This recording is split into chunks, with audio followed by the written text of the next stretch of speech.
This is the salary based budgeting worksheet. This is part of the project for the personal portfolio. Here, you're going to record the career choice that you make. You're going to put about the annual gross wage that you had. So, starting salary is about 45,000. Once you put that amount, calculate your monthly gross wage. In the actual worksheet that you have, it doesn't calculate this for you. So you have to type your annual gross. So that, and you're going to divide it by 12, which is, it will give you that amount right here. Um, then you will use this website to calculate what is your net wage monthly income. So you would use, you will put in here, depending on what state you are planning to live in. So 45,000, that's per year annually. Gross, you're gonna leave it as zero. Uh, just so you can get the monthly payment, you're gonna do monthly here. Do not change any of these, they stay the same.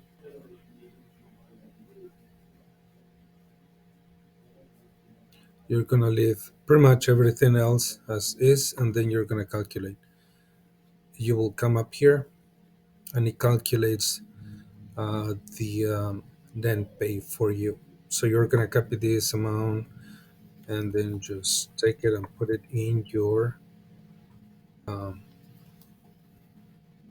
monthly income. As you can see, some of these are gonna change. Here, you on the worksheet that you have doesn't have this automatic calculation, so I'm showing you how to do this. So as you can see here, for this box, you are gonna take your monthly net wage and you're gonna multiply it by the 5%, right? So if I change here this one to 10%, the amount is gonna increase. So monthly saving accounts, if I put 10% of this amount of the 2,888, that will be that will change here. So that is 10%. This, if I change this also to 10%, again, it's gonna match that.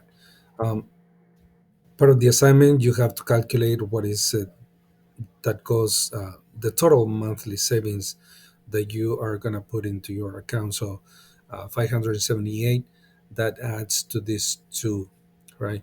So now here's the money that you are left with to pay rent. Let's say I live with a roommate and I pay $500, depending on where you live. Renter's insurance goes for about, I don't know, $35 per month. Cable or satellite cable, that's on about $50. Less actually goes for about 75, $80. So I'm gonna put $80. Later you can adjust those amounts. Internet ranges from I think 55 to like $80 with Comcast. So I'm gonna put 55. And then home phone, probably doesn't apply to you, but maybe mobile phone, that's another $50 maybe, depending on what data plan you have. Electricity and gas together, that is probably another 150 you have to calculate for that. So as you can see, total cost of living is about $870. Now, if you live with your parents and you don't pay much rent, maybe this one could go down to $100, just so you contribute to the house expenses. Um, Again, this all gonna depend on whether you live out outside your parents' house or and you live on your own. But just for the purpose of it, just to calculate and see what it takes to live on your own, this will be about your living expenses, monthly living expenses. Now, whether you have a car or uh, you take the bus, public transportation, that's gonna make a huge difference again. So if you put twice a month, that will be about $100, let's say, $100 for public transportation. If you don't owe your car and you're still paying, maybe you calculate that in there, 250. Let's say that there is still car payment, car insurance. Usually, it's a premium for 6 months. For car insurance, you pay $1,200 a year. So every month you will pay $10, right? So calculate that into your payments. Our maintenance, calculate another $10 to $20 per month.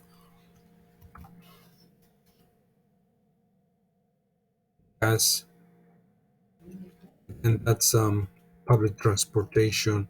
Oh, so you either fill out public transportation or gas. So one of the two. I think before I said this will be for gas, so I'm gonna take that away from there. Actually, yeah, take it away from there and just put it here. Groceries, by yourself, you probably spend about $350 per month, maybe more. Dining out, I will put 50. Let's put 100. Considering that you might have to purchase private health insurance, that's about um, another $30, $40 per month. Dental insurance, I think that would be about $20. Insurance, that's I think about five a month. Let's put another 30 there.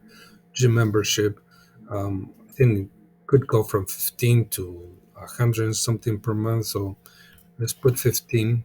Student loan. So if you start paying your student loan, can go back to your college worksheet where you calculated the college payment, and then you can put it in here depending on how much you borrow. Discretionary spending is spending that you are going to put aside. So as you can see, the balance here is about 235. I think I would personally leave that as discretionary spending. The whole goal is to achieve a balance of zero here.